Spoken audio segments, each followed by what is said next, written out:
I'm David Turnbull. I'm an EXP agent in West Devon, in Tavistock, and I'm joined by Barry Pulver, our illustrious #1 global EXP agent.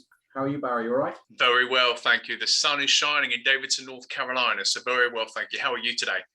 Yeah, very good, very good. Weather is amazing in the UK at the moment. Congratulations. Things have changed since 2010 when I lived there for sure, so enjoy every minute. Whereabouts were you based in the UK? So where my family is now, which was Hertfordshire, just outside of Bushy. Barry, you are instrumental to why EXP expanded into the UK in 2019. I've always been very, very interested in the American market, how it operates. But I suppose my first question for you is, so you're in America, you're thinking of moving home. What's the first sort of thing you do in terms of selling?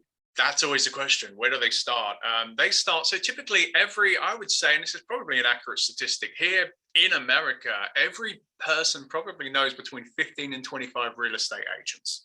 So automatically, you know of a lot of people who know, quote, how to sell your home. But where they start, typically speaking, is research through their network or through online. We've seen online advertising, social media in particular, as you see, David, has come through so prominently. So if someone wants to sell their home, typically what they do here in America is give a call or send a message to a real estate agent to come out for evaluation, if you will, come by, figure out typically how much the home is worth, learn by which the process of how that happens, and they look at what their comparables are. So say their home down the street, as you know, no one knows their own neighborhood better than the person who lives in the neighborhood.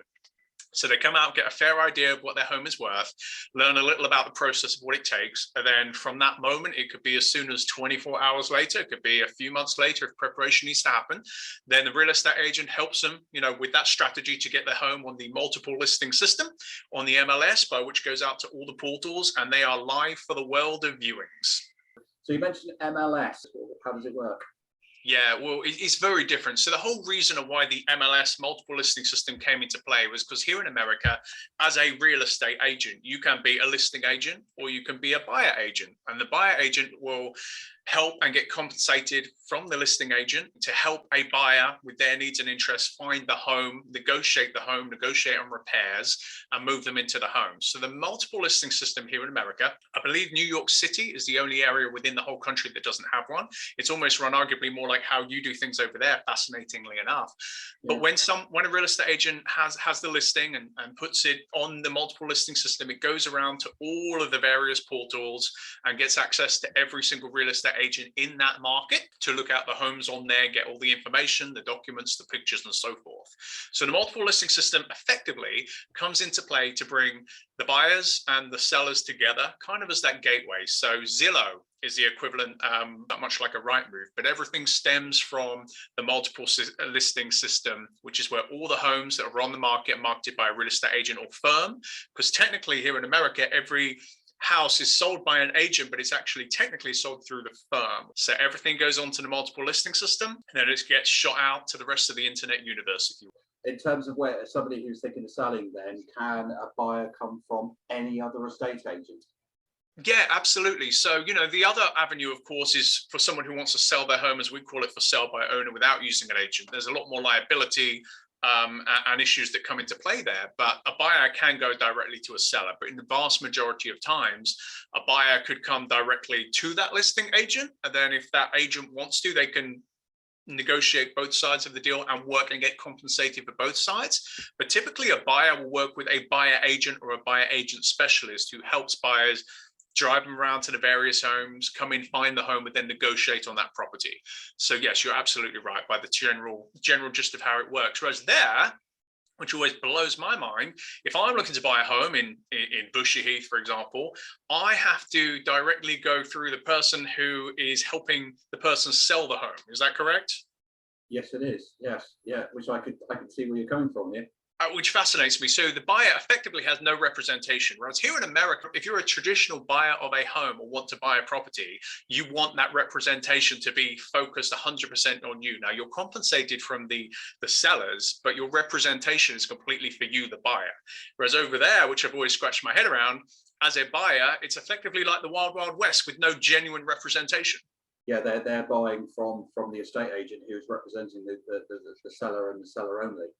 We have obviously certain responsibilities to the buyer, but the buyer is not paying a penny to buy the property. They're not paying an estate agent. There are obviously over here there are plenty of estate agents that do a home buyer service, so they will be charging a buyer a fee, but it's a very small percentage of the market over here that I see. Less than 5%, I would have thought. So 95% at least of sellers are represented only by one estate agent, and the buyers are kind of there to sort of look after themselves. Very fascinating. And actually, by a similar token, at the same time, I'd be very curious to get your honest thoughts on fees. So here and actually licensing too, while I'm at it, because here in America, every real estate agent needs a particular license of that state by which they do their work. Here in North Carolina, it's 79 hours of taking the schooling, and then you have a test through the real estate school, and then a test through the state.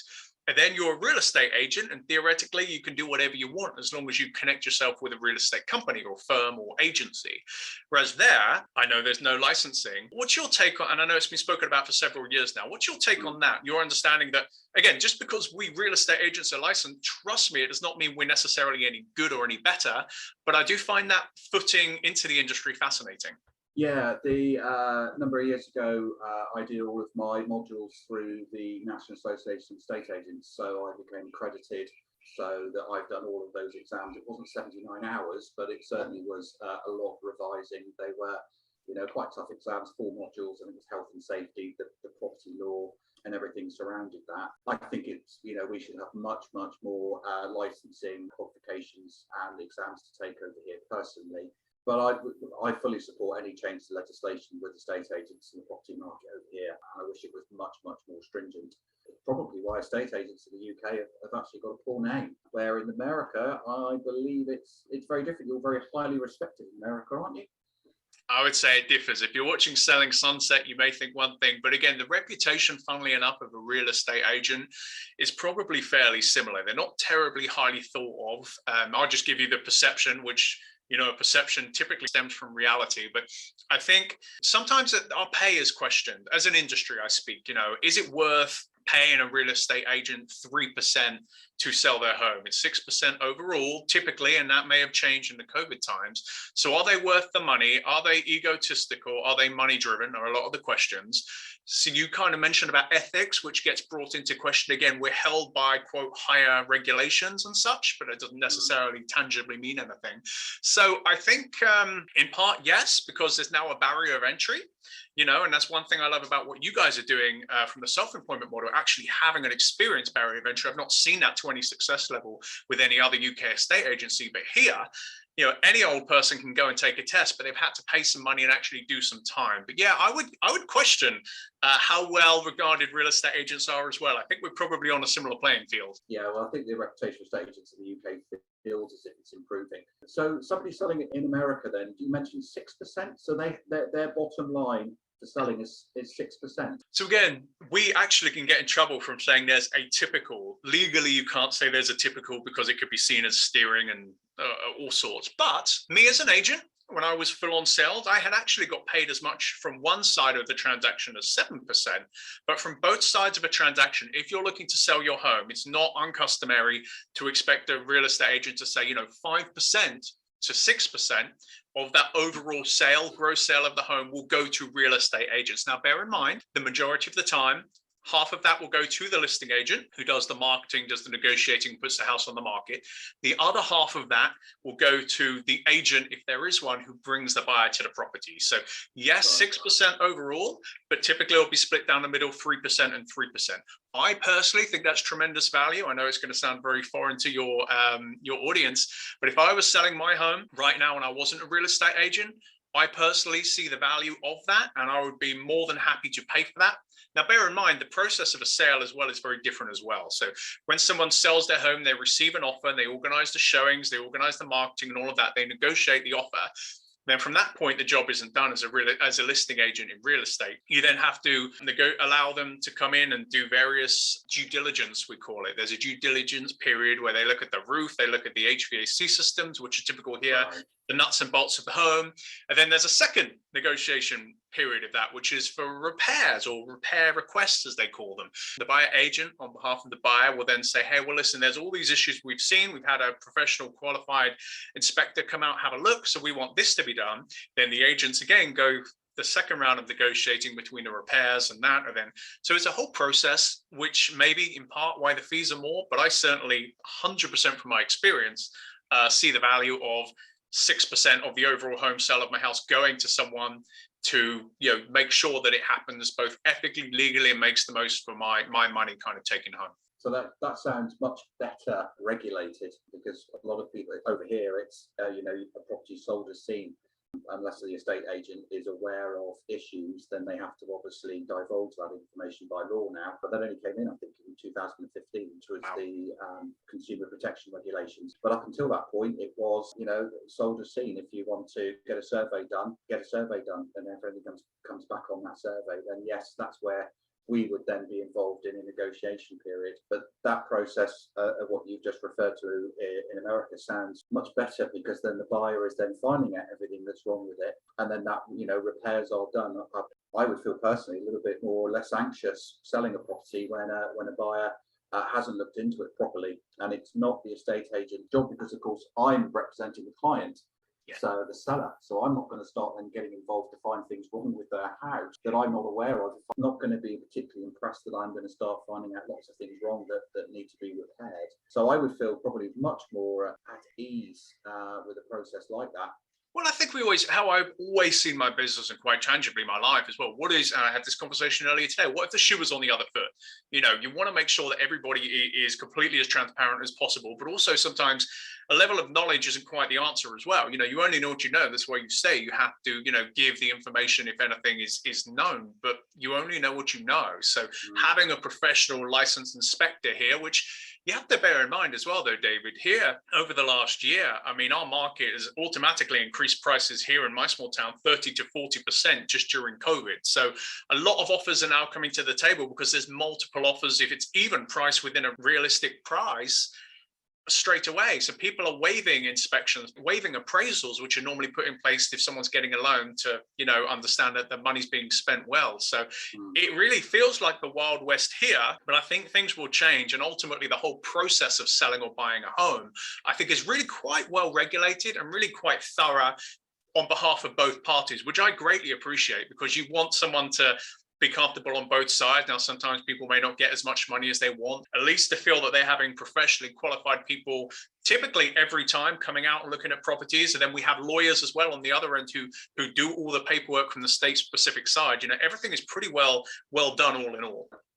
Your market there is similar to here. So we've got multiple offers coming in on properties, 20, 30, 35, 40 viewings on properties as soon as we list here at the moment, all down to lack of properties come to the market and a complete over demand. Is that similar in your neck of the woods? Absolutely. Very overwhelming. And bear in mind, every single offer you have to print it out and you have to directly hand at the exact same time to the seller. So they receive 15 offers on the table at the same time, just to make sure you're not giving somebody priority treatment or not.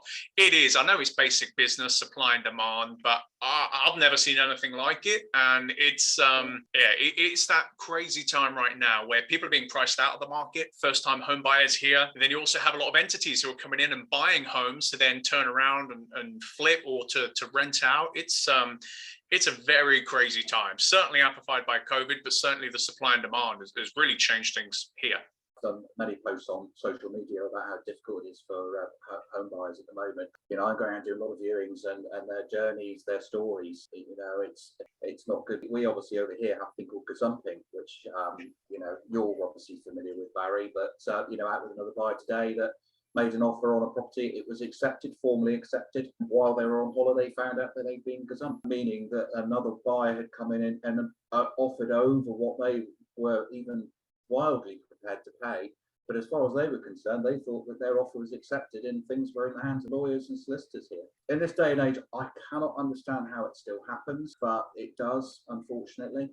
Well, I was going to ask here when you present, and this is North Carolina, some states are different. There are two types of states. North Carolina is in the slight minority, but typically speaking, when somebody puts an offer on a house, you put down what they call earnest money and due diligence money. And when the seller will lose some of that money, firstly, they can't walk away from a contract just if they change their mind. There's a due diligence date. So say today, let's say it's the 9th of May, and let's say the 1st of June, I, as the buyer, have a due diligence date to do all of my due diligence, and I can get my inspectors to come in and figure out negotiations. You know, if I don't decide to walk away by that reason and I haven't breached a contract, if the seller decides to do so, then they're going to be potentially, I could go to the lawyer and sue them for that. So there isn't the legal ability for gazumping or something to take place. I don't know if that will change there, but I've always scratched my head around why that happens. And I'm sure it just comes back to the home buying and the home selling process. I'm sure there are loopholes in there why that can happen. Is that right?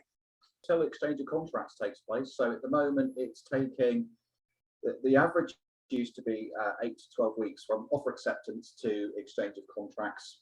The exchange is the legal point of no return, but up until that point, anything can happen.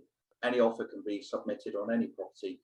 But the main thing, obviously, is that it's when an estate agent continues to market the property after your offer's been accepted, which I'm dead against. I think that it should send alarm bells to any buyer in the UK, because they could get a call any day to say that somebody else has made a higher offer. And if they're spending money with surveys, with their solicitors, with what we call local searches to check about the property. So no, a property's got to be stock marketed, but it's when estate agents keep the property on the market. I just don't understand why it's still prevalent at the moment. Because up until that point, and that could be 8 or 12 weeks later, everything can go wrong. Well, that's something I want to ask you as well, actually. So here you talk of exchange of contracts. So when if I'm a buyer agent helping a buyer on a property, we're getting that contract signed straight away. So that contract exchange happens upon the offer being accepted. Until that time, it's just a verbal offer. A written offer is when everything is, done, signed, and we move forward. The level of time it takes to sell or exchange a property, you say 8 to 12 weeks. I think the quickest for me from putting in an offer to, bear in mind, my price point is typically higher. I know it can be a lot quicker, certainly in this day and age, and certainly at a lower price point. But I think my average turnaround time was about 30 days. My quickest was probably 21 days. That's from me, either from the listing agent or helping a buyer, just look at the property, get the contract signed, and them having the keys and the seller having their money. As soon as 21 days, as long as 30 days. Now, because there's so much business, it could take a bit longer. But please, can you educate some people who are going to be watching this from the American side why it can't take a month or 3 weeks, why you're talking several weeks, several months? Oh, that's a big question for every estate agent in the UK at the moment. The process is still outdated. Lawyers will still write to each other, and a lot of them will basically send it down to their admin, legal secretary. She will dictate what the solicitor and lawyer is saying. She will type it. It'll go into an envelope and it'll be posted. The chances are that won't be then looked at, certainly until it arrives in the post, but not actioned on probably, for a few working days once it's received. Lawyers, solicitors over here are, still under a huge amount of pressure with the amount of business that they have at the moment. But the process is never sped up with technology nowadays. It's still very, very much behind in the times. It just takes too long. It's a paperwork exercise. I think things have actually, over the last 10 years, even 12 years, I think things have actually taken longer now than they did then. And nowadays, we've all got email. We've all got high-speed internet. Technology's changed dramatically with software, and it just hasn't got any quicker. It's going to take years in the UK until it is sped up. The process has got to be changed by the government. It won't be changed within, unfortunately. Okay. When I sell a house, a self-employed estate agent sold one the other day. I won't be paid for 5 months. It won't be going through until at least September, which is fine with all parties. I'm fine with that. But even the ones that can go through quickly, where it's a cash buyer, the property is vacant, they used to take 28 days. But at the moment, it's going to be maybe 8 weeks if we're lucky. And that's when you've got a cash buyer that just wants to get it through immediately. So it's our system over here is behind the times, unfortunately. I couldn't agree more. And in a very similar vein, actually, one question I really do want to ask you, being self-employed yourself and knowing that is still a relatively new concept, and knowing that here is the bread and butter, there's probably 2% of agents who work with a company such as a Redfin, where they get paid a quote basic salary. But here, the vast majority of real estate agents are self-employed. Whereas, be it that it probably took a Purplebricks realistically, several years ago to come and change that. What's your take on the industry, knowing and probably seeing things on TV and social media from how we do things here to how things are there and how they've changed for you over the last couple of years, and just kind of that difference between employee and self-employed? Yeah, it's. I did a post on LinkedIn about it yesterday. Is that technology ultimately is changed things so that now we can work from home. We can obviously list properties onto Rightmove, Zoopla. We've got our own CRM systems. Obviously, a few years ago, it was costing £2,500, £3,000, £4,000 to get a software system integrated into your office. But now with the cloud, we're all working on the cloud. So we basically have a software we sign up to. It doesn't need to be integrated into our computers. So that's obviously a big change. And we're back now. Certainly over the last 5 or 6 years, when you're looking to buy a property, the old-fashioned way was that walked into an estate agent's office and you registered and said, I am looking for a property. So anyone that was selling a property would only use a high street estate agent with that office presence because they had the buyers that physically went and visited premises. That's all changed now. So buyers now aren't physically visiting estate agency offices, nowhere near what they were. 30 years ago, if you wanted to buy a house, the only way you'd find a house was by visiting an estate agent's office. Now, a huge amount of people don't even know where that estate agent's office is, let alone visited it, because they're online, they're finding their properties online, they're emailing, they're calling the office remotely, they're arranging viewings, they're meeting estate agents at the property to view the property, and then everything then is taking place via email, via text messaging, and via telephone calls.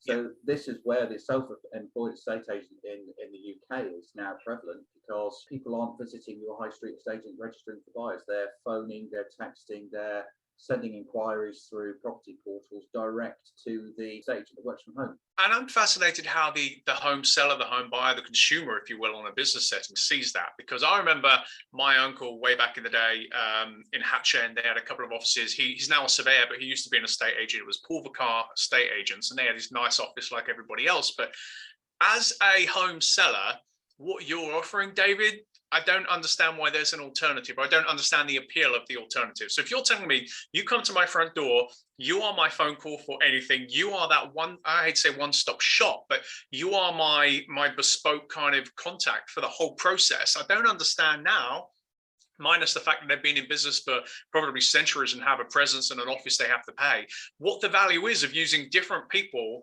You know what I mean? Just the old-fashioned way compared to what you're offering. I don't understand now from the everyday home seller where the value is in that old mentality of doing things.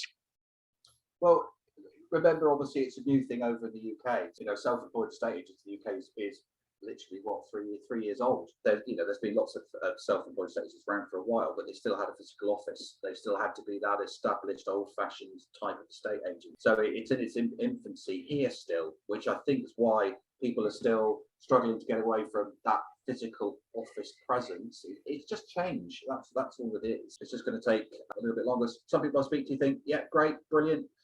When they experience the service, then they can see the benefit to it. But it'll take a few more years for people to really embrace it. Whereas obviously in America, the self-employed estate agent, the realtor, as it were, is been around for a very long time. They work remotely, they visit people's homes, they, their clients, their sellers, their buyers might have occasional meetings in their office, but generally you'll be meeting up for a drink or a bite to eat, because that relationship's very, very different. A bit like me, really. I've met people in the middle of Tavistock at cafes, coffee shops, for a coffee, my treat, because you're about to sell your house with me, so I'll get these. Yeah, right. And we do the contracts that, in the cafe, or I'll go to their home. They don't need to come to my home, because why should I put them out? They don't need to come to me. They don't need to see how messy my house is. But I, it's my job to represent my sellers, so I'll visit them. Certainly a year ago, or sort of 10 months ago, going into an estate agent's office, for a lot of people, they'd rather not have done that. Come to my home, wear a mask. That was a benefit I thought the other day, is that I don't work in a busy office surrounded by lots of other people. Hence why, touch wood, I haven't had COVID.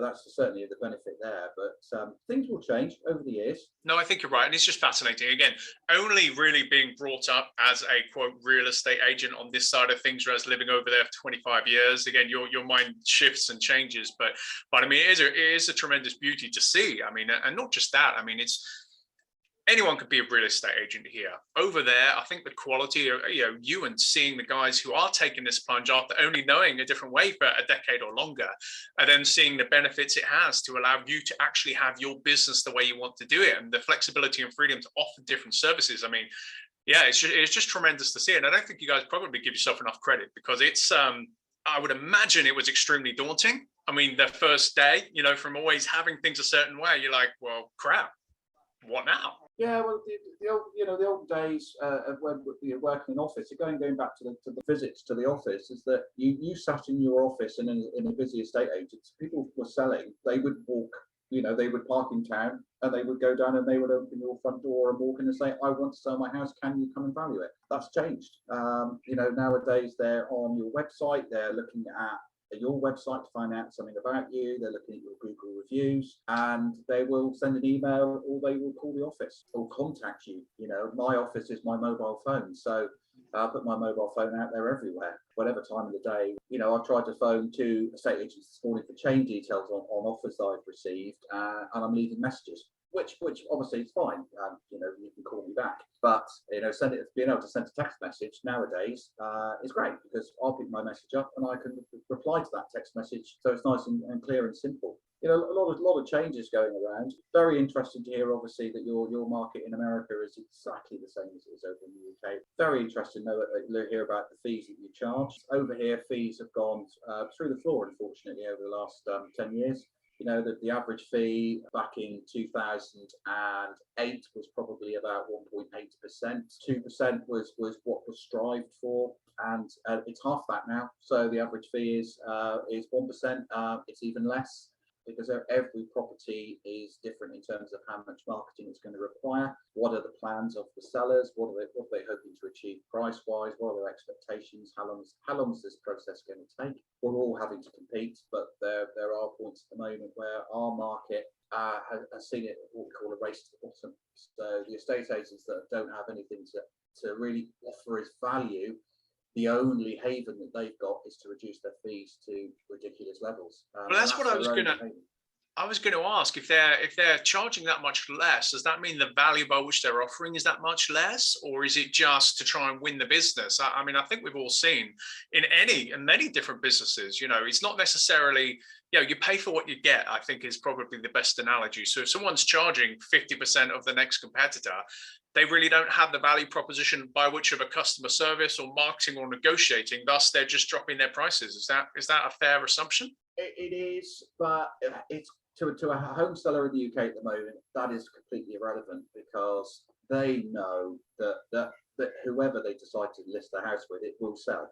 And over here in West Devon, people move on average every 18.3 years. So it's 18 years and 3 months, deciding which UK agent to use over here. They don't know what service they're about to get. They know that they'll sell with whoever they decide to sell with. But unfortunately, with a lot of estate agents that go out and be the same as everybody else, offer what everybody else, then fee will come into it. I go out on appraisals now and and go and see potential sellers.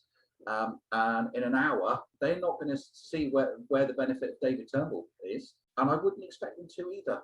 Crumbs, I'm not going in sort of floating on air, or being able to produce flowers from my cufflinks.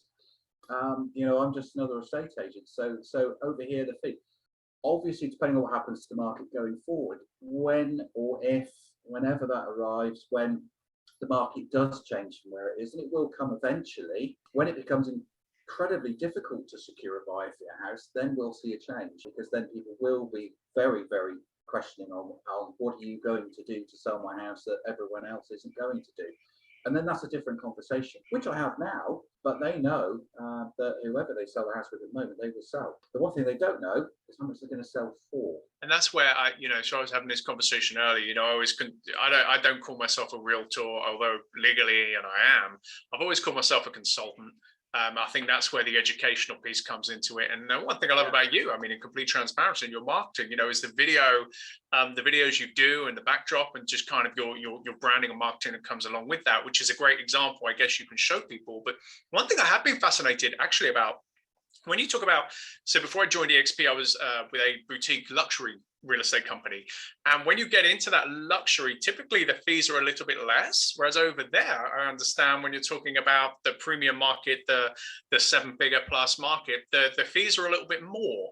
Is that true? And then if so, maybe there's a logic of understanding the value that comes with that. Or have I just got it completely wrong? No, I don't think you're far off actually.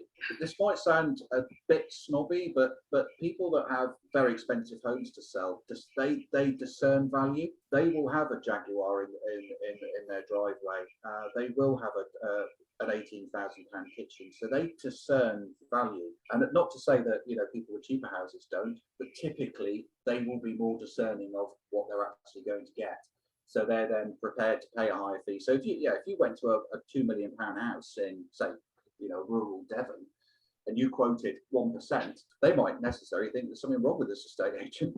They don't sound expensive enough. So that they might be expecting a slightly higher fee, but they would be of a great belief that you get what you pay for. So they're going to be expecting all the flutes and whistles. They're going to expect property video. I would like to think they'd expect property video, drone footage on a very, very different level. So they would be expecting their fee to be more. And if it's not more, they might actually question whether or not it's good enough for them. But interestingly, in America, that it's cheaper because it is actually more expensive over here. Yeah, it is. I mean, I think the logic is, again, listen, I will say we've done well. If you're good at real estate here, you do get paid well. Sometimes you deserve it. Sometimes you luck into it. Most of the time, every penny is well deserved. But it is. I mean, if you figure out $4-5 million property, you figure out 6% of that, because again, not 6% would be coming to the listing agent, still 50-50. So 6% of $5 million, it adds up. And the marketing, how I market a $400,000 home for me is pretty similar to how I'd market a $4-5 million home. I use the EXP 360 technology, then I use the lifestyle videos and the drone footage, stuff that you do and you use. But it's just obviously when you have a bigger property, there's more you can do with it and it looks better. But yeah, if you figure out the numbers, so on the luxury side, you'd be looking at more for overall with the two sides, a 4 to 5% commission overall, as opposed to the more everyday home, if you will, was a 5 to 6%. So I find that very interesting. It's a big difference between our two industries. Yeah, it is. I think that over the next, let's say sort of 10 years, I think we will start seeing a closer resemblance of the two. I think that the system will have a shake-up over the next decade in terms of the timescale in the UK, where it will be legally binding sooner. There will be mechanisms put into place to make things go quicker. We have what we call stamp duty, land tax in the UK. The government do benefit greatly from property and land transactions in the UK. So that's going to be looked at certainly in the next 10 years because they want it to be smoother. They want it to be quicker so that the taxes come in a more timely fashion because it's hugely lucrative to the Treasury in the UK. And I will say to greet it with welcome arms, I would say. But it will be a seismic shift for us. I think for me, it's always, I see business as business, regardless of estate agency, real estate, cafes, whatever it is. If there is a genuine benefit in customer service level or marketing, at the end of the day, for the end person, the end consumer, if there's a genuine benefit for the consumer with the process, which obviously our processes of how we do things are vastly different. The pay scale is obviously vastly different too. But if the person you're ultimately your client, if the person you're trying to help sees a benefit, then ultimately things will go that way. With legal legislation and governing, they may take a process. But I think ultimately, if we as an agent always just look out for who we're trying to help, then things are always going to go well. We just have to deal with what we've been dealt, don't we, at the same time? Yeah, well, it's all about people at the end of the day. We're here to help people on those journey, and obviously, our knowledge and experience is there to guide and help them. We've dealt with certain scenarios thousands of times over the years, and it's just kind of learning on how to deal with certain situations, how to keep people obviously stress-free, notice those moments of anxiousness, and be able to naturally sort of head it off and to keep them calm when everything else around them is falling. Barry, great to speak to you. Thank you so much for your time today, and we'll catch up soon. Brilliant. Likewise, sir. Thank you, sir. Bye. Cheers. Thanks.